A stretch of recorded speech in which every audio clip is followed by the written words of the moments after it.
Good morning and welcome to First Unitarian. Please rise and body our spirit as we sing Blue Boat Home.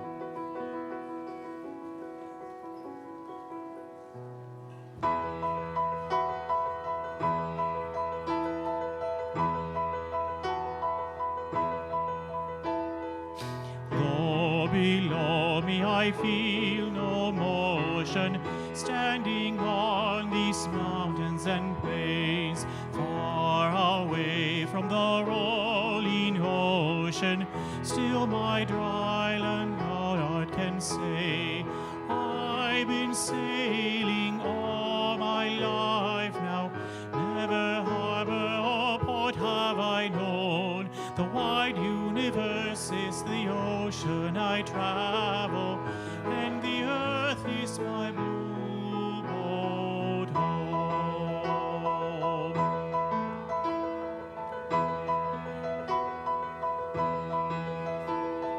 Sun, my sail, and moon, my rudder, as I ply the starry sea, leaning over the edge in wonder, casting questions into the deep, drifting here in my ship's companions, our kindred pilgrim soul, making our way by the lights of the heavens in the beautiful blue boat home.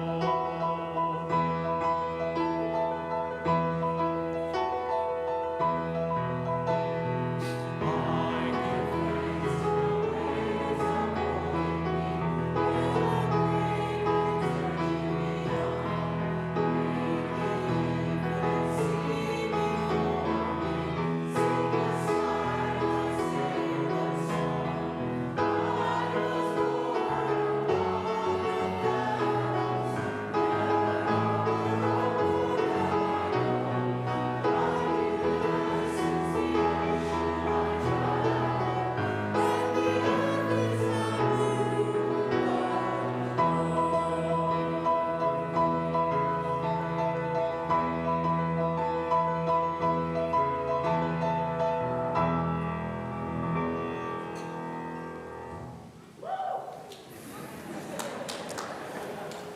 You all sound really good.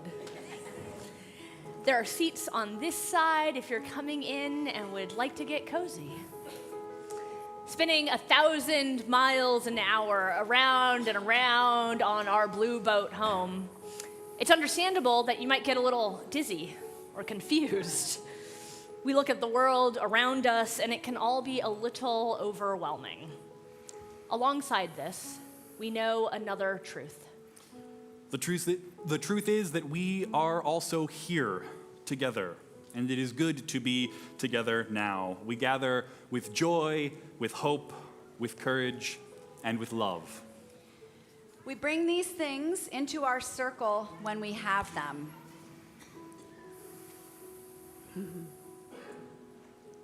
And come anyway when we don't. As if by magic, sharing these things just helps it all grow. Welcome to the First Unitarian Church of Rochester. We gather today for a special homecoming service, our start of the church year. This is one of those services that we do to celebrate the turning of the wheel of the year in our congregation.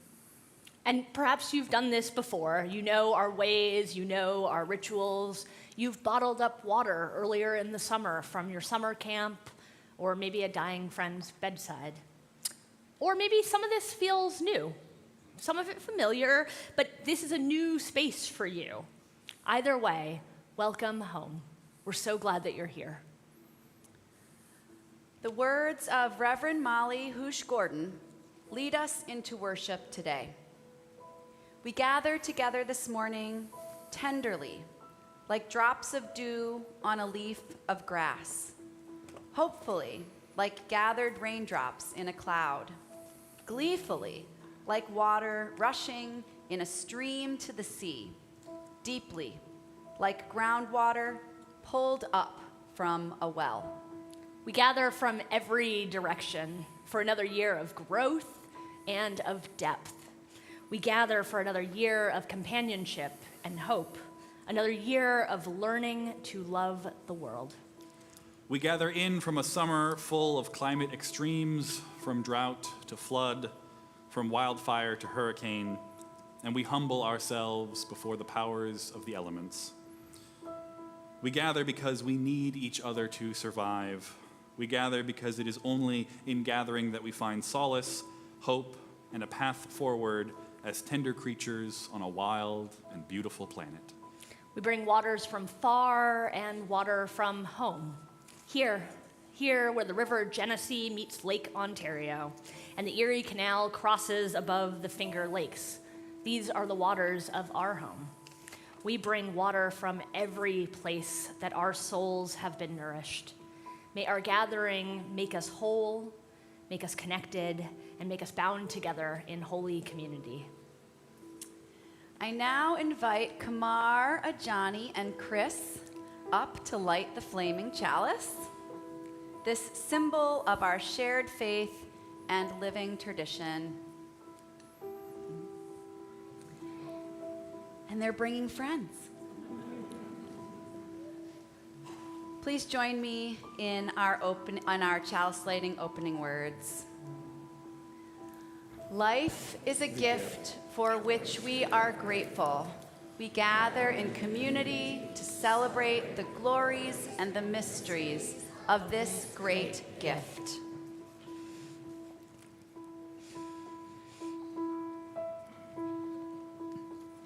As we get ready to sing Wade in the Water, I invite you to join in this repeated pattern, kind of like the rushing of water. Wade in the water, wade in the water, wade in the water, wade in the water, wade in the water, wade in the water. Let's keep that going.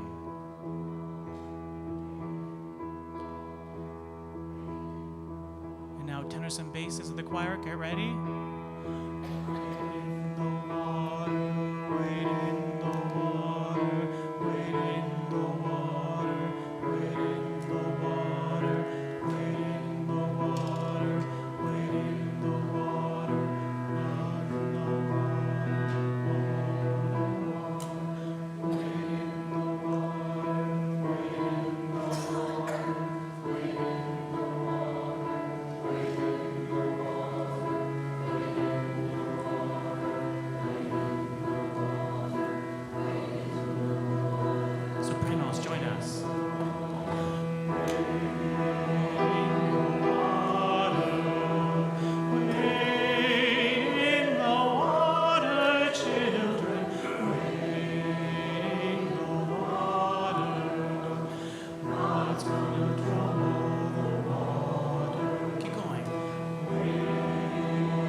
not trouble, gods could not trouble the water.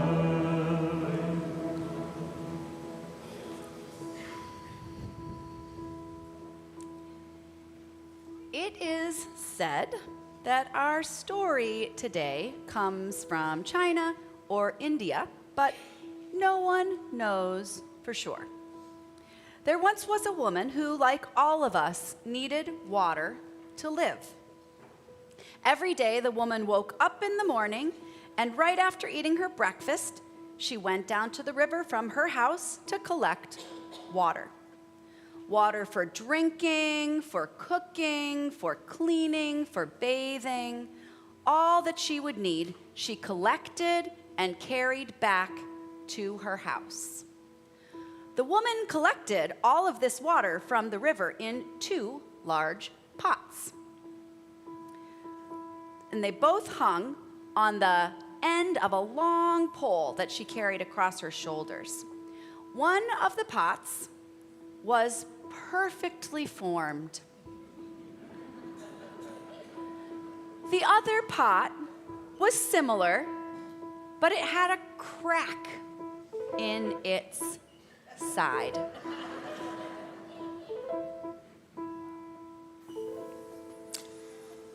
Like the woman collecting the water, we have many different containers, different vessels we use in our community, many ways that we collect our resources as a people with a shared purpose. There's the time and presence of our members. There's the talents and skills that each person brings to our many ministries. And there are the financial resources necessary to keep the lights on and keep the heat on during the winter. All that we need, we collect, like droplets of rain or water drawn from the river, and we bring it together into our own river of possibility. Members and friends give through regular financial commitments, but also in worship services, and it's important that it is in the context of worship. It is a liturgical element. It is something the people do together in a sacred gathering. We make an offering from the bounty that we are blessed to receive to support the work and witness of Unitarian Universalism in Rochester. And we also share our generosity with the world. This morning, 50 cents of every dollar collected will go to support our larger Unitarian Universalist Association's Disaster Relief Fund. Your generosity today allows Unitarian Universalism to show up and make a real difference for our congregations and the communities that they are a part of when climate disasters or other emergencies strike. The offering will now be given and humbly received.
very day, the woman prepared her 2 pots for the trip down to the river. As the years passed, the cracked pot felt badly about how much water it lost. It worried that it wasn't really up to the task of carrying water well. The cracked pot was imperfect, it thought to itself. Maybe the woman should get another pot.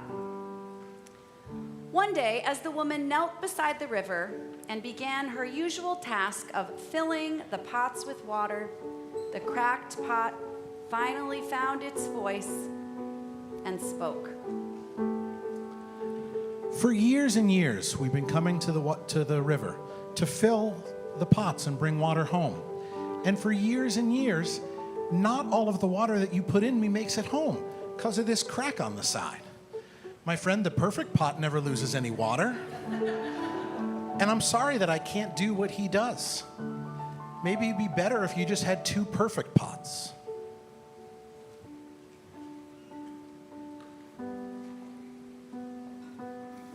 Perhaps you too come this morning with this feeling of being broken, of being not enough, not as good as someone else, not quite perfect. Is there a voice within your head that lets no mistake or error escape its notice? Or do you feel the voices from outside of you, from our society, telling you all the ways that you are unworthy? Or perhaps it is not yourself, but this world, our society, our economy that feels so broken, so hopelessly imperfect, so full of hurt and shame, that wouldn't it be better for it to all be burned down and let something else grow in its place? Wherever your spirit is this morning, however broken or mended, imperfect or whole you may feel, please join me now and join this community in the spirit of meditation, reflection, and prayer.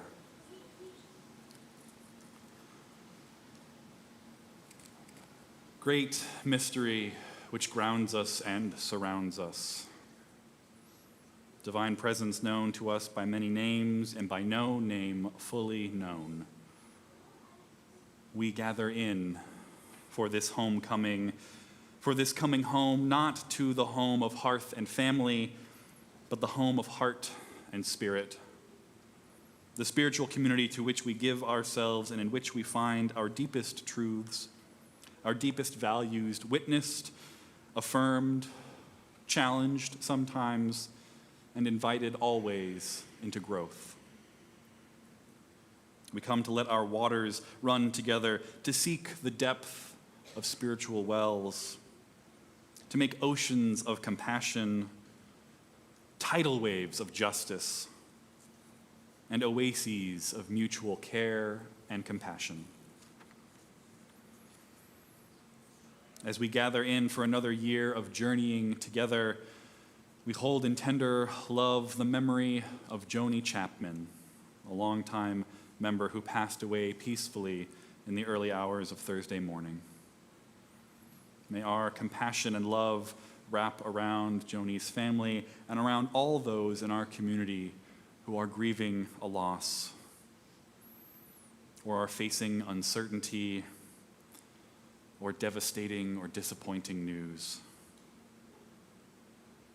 May the container of spiritual community that we build together here by our very presence hold all that we bring to it, all that is brought and embodied joy and dancing, all that is spoken, whether in a clear or trembling voice, all that is held invisibly, subtly, never fully revealed, yet held and honored all the same.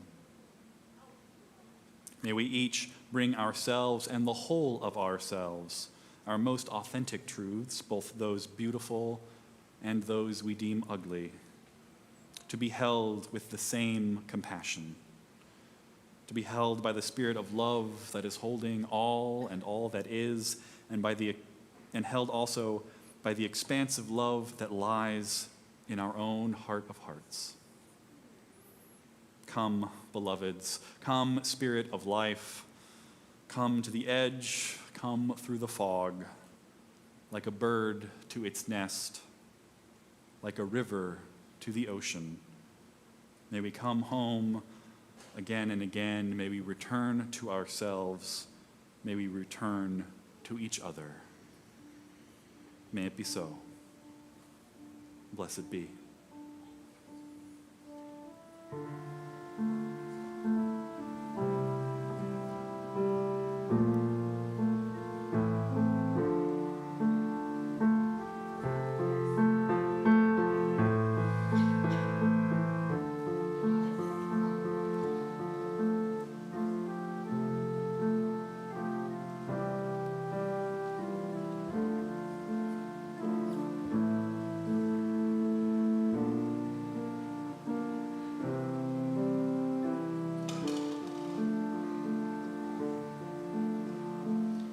Today's musical meditation comes from the new virtual hymnal.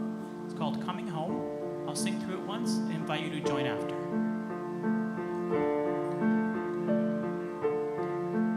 I return to myself,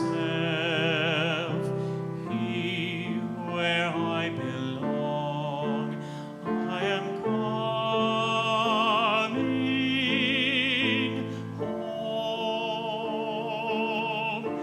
like a bird to its nest, like a river to the ocean. I am coming home. I return to myself,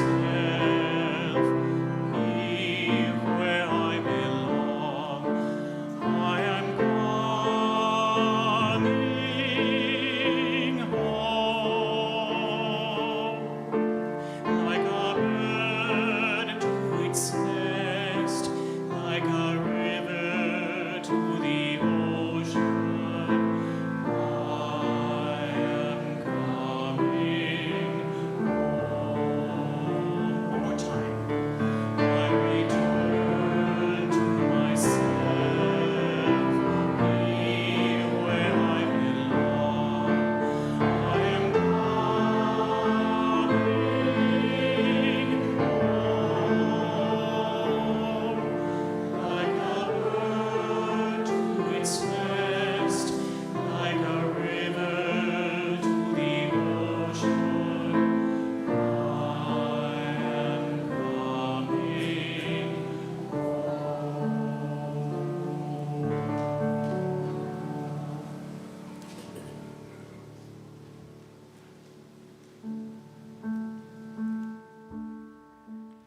We return to the river, to the woman and her 2 pots, one perfect, one flawed.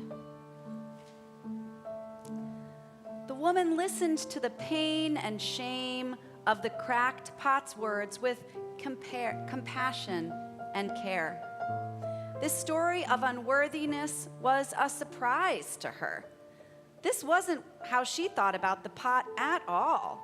The woman knew about the crack, but she did not see it as an imperfection or as something that made it less worthy than the other pot.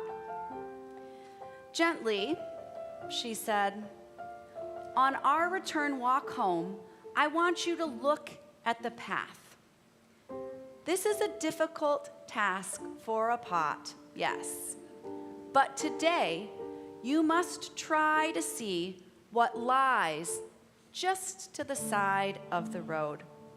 For too long, you have been looking down." Puzzled, the cracked pot wondered what on earth her words meant.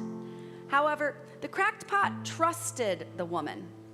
They had spent so much time together after all, and so on the return journey, it heeded the woman's words. It looked up and it looked out. And do you know what it saw? The cracked pot, to its delight and surprise, looking along the path, saw a dazzling array of beauty, color, and life. There were flowers everywhere. You see, said the woman, the crack in your side has allowed this to happen. Knowing what I know of you, I planted seeds along the side of the road, and every day we walked together with you watering this garden without even knowing it. May this story of imperfection and beauty unfold in your hearts until we are together again.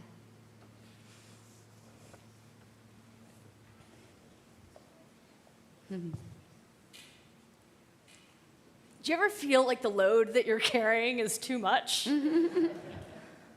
I feel that way sometimes. I feel like sometimes I'm gonna crack. Like I'm imperfect and not up to the task. Whether you work a job that we used to call DEI, or you're just reading the news, whether you're worried that your kid's gonna wanna eat again in a few hours, despite all that you've already done, it all just keeps coming. It can feel relentless. None of us are meant to be a perfect pot. And the good news is none of us are. None of us are an earthen vessel, either completely closed off from the world or an earthen vessel that has to hold it all.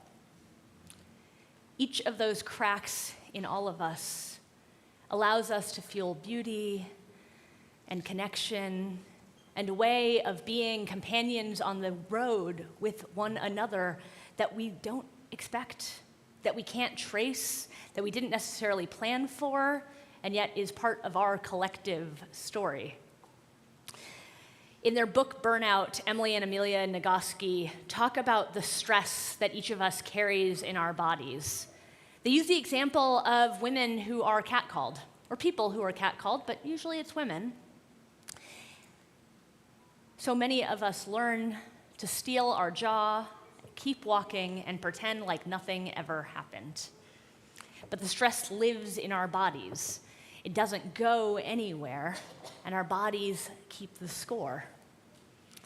What the Nagoski sisters found was people who could move that stress and anxiety through their bodies and train their body in body language, that attack on them, that thing that refused to recognize their humanity and instead reduced them to a name, a use, something to be exploited and diminished. If they could move that through their bodies, they were better off. If they could find some way to move through the crack. So they suggest things like crying, screaming, boxing, or other kinds of exercise, dancing, or other kinds of expression, singing, laughing, being with friends. And I think this is why we come to church. Stress, anxiety, the things that we steel our jaw and just keep moving through live in the body of our gathering, too. And each and every week, whether we want to or not, we're invited to come together to a place where we can sing, where we can co-create, where we can be together and laugh and see beauty and understand that the cracks in all of us help to feed and to nourish one another. So I invite you to take a look around at the faces around you. These are the water bearers, those who make sure that all that you carry, you do not carry alone, that we share our burdens as well as our joys. The faces you saw too are the seeds, those whose lives we nourish, bringing our experience, our joy, our imperfections, and shaping them in ways that we couldn't possibly ever predict. Each of us adds our portion of humanity to the water of life, and simply by being ourselves and being together, we have unspeakable and unbelievable beauty. So we gather now at this table for our water communion. And, well, that's a funny name, communion. What are we doing when we mix waters from near and far? This ritual comes to us from women in 1980 who came together to celebrate all that a community is, to honor the earth and to honor the connections that we bring across difference. They wrote, "Water is more than simply a metaphor. It is elemental and primary, calling forth feelings of awe and reverence, acknowledging that the ocean is considered to be many by the place from which all life on this planet came. That is to say, it is the womb of life, and the amniotic water that surrounds each of us is already our water communion." We chose water as a symbol of our empowerment for this new story of creation. And so today we create a new story. We began it this morning, or many of you began it when you collected water somewhere that was meaningful to you. That's the first half of our ritual. But here at the beginning of a new church year, we weave multitudes of meaning from our collective waters. For some of you, this is water that you have brought. And for others, we have pitchers here on the table so that all might participate. We ask first members of our board of trustees to come forward and to add to the water from our first service, water from last year's water communion. We bring forward the tradition that weaves through time.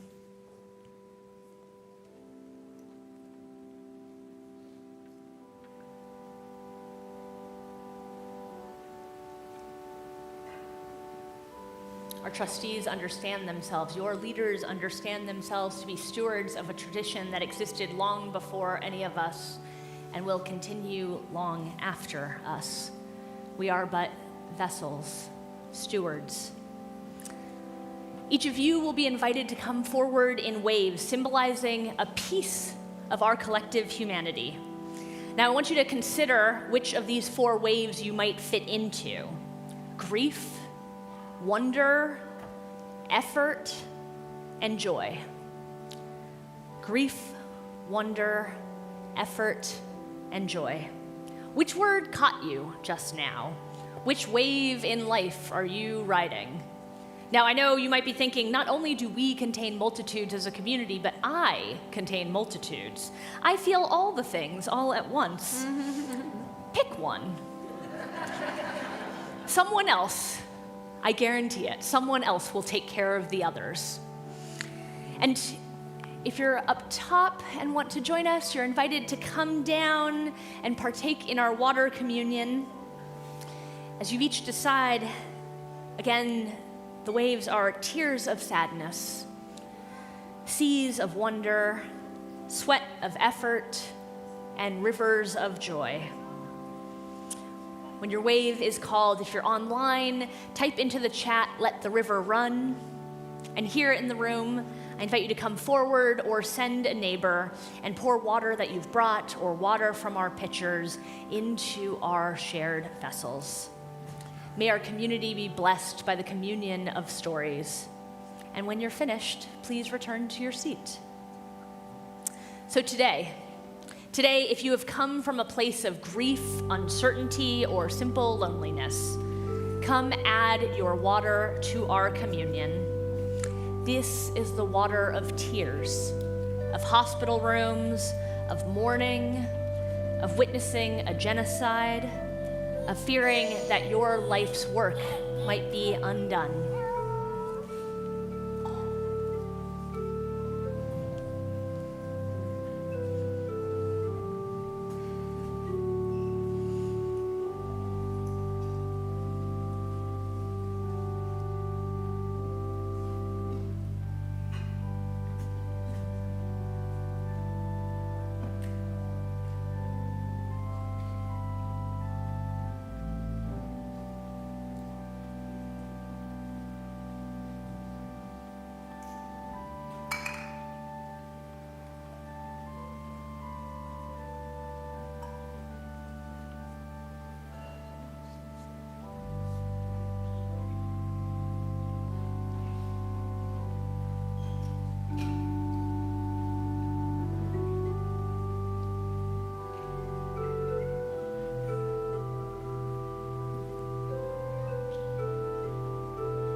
If today you come bubbling with risk and curiosity, come add your water to our communion.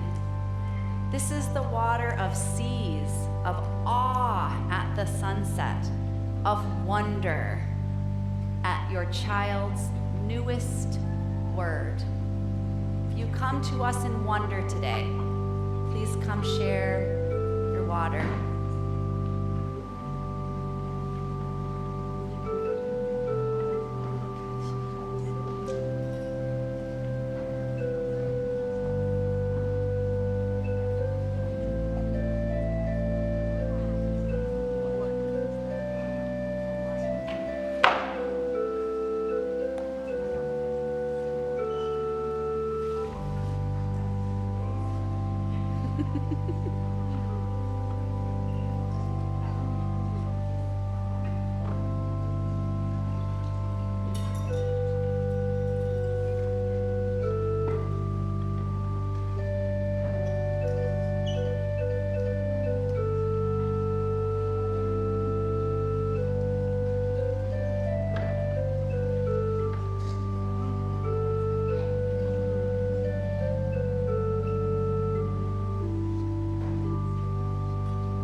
If today you bring toil and effort, come add your water to our communion.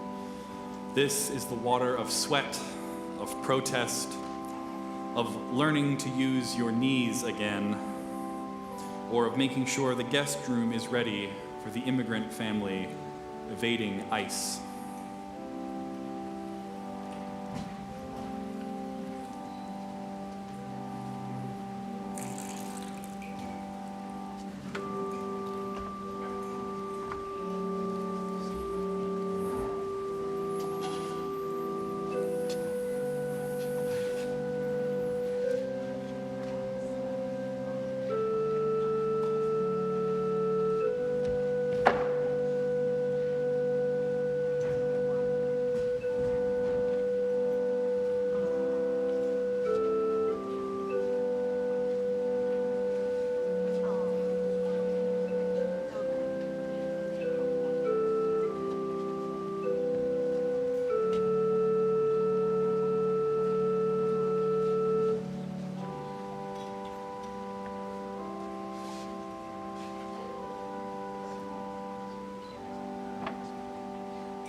And if today means ease and joy for you, or you forgot to come up in one of the other waves, come add your water to this communion. This is the water of renewal and delight, of stillness and of movement, of seeing the humanity in one another.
Our gathering sure does contain multitudes. It's a lot. This water, these lives, your story, your part of humanity is held within this space, known through these waters and blessed in our gathering. May this communion of waters sustain and refresh us in the days ahead.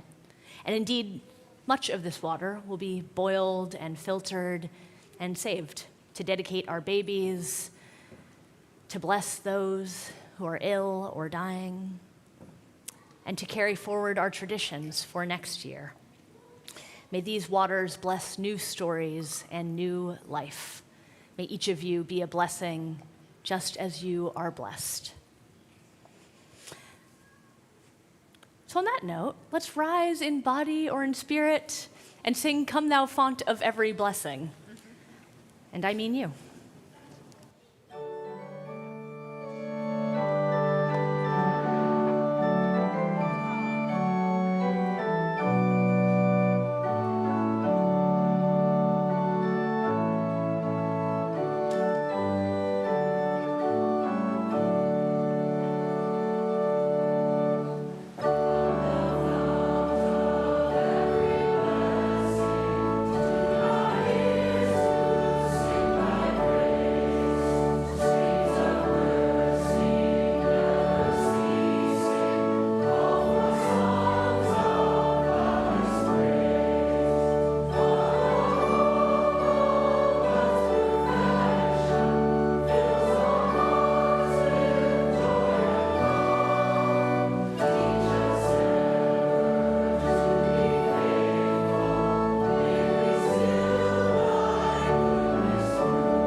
If you've joined us for the last 2 to 3 weeks, you might be forgiven for thinking that we always have everyone, including the children, together in worship, and we're always in the round or outside.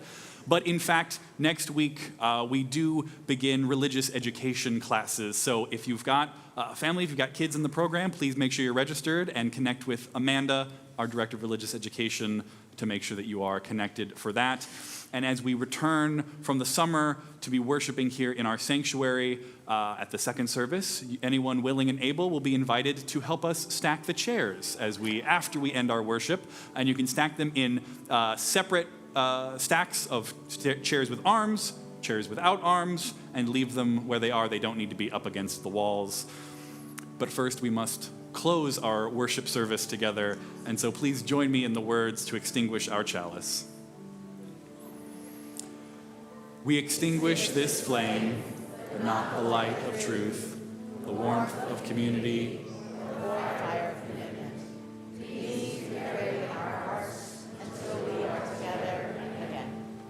From the rivers of our individual lives, we join in communion and are called to be an ocean of love.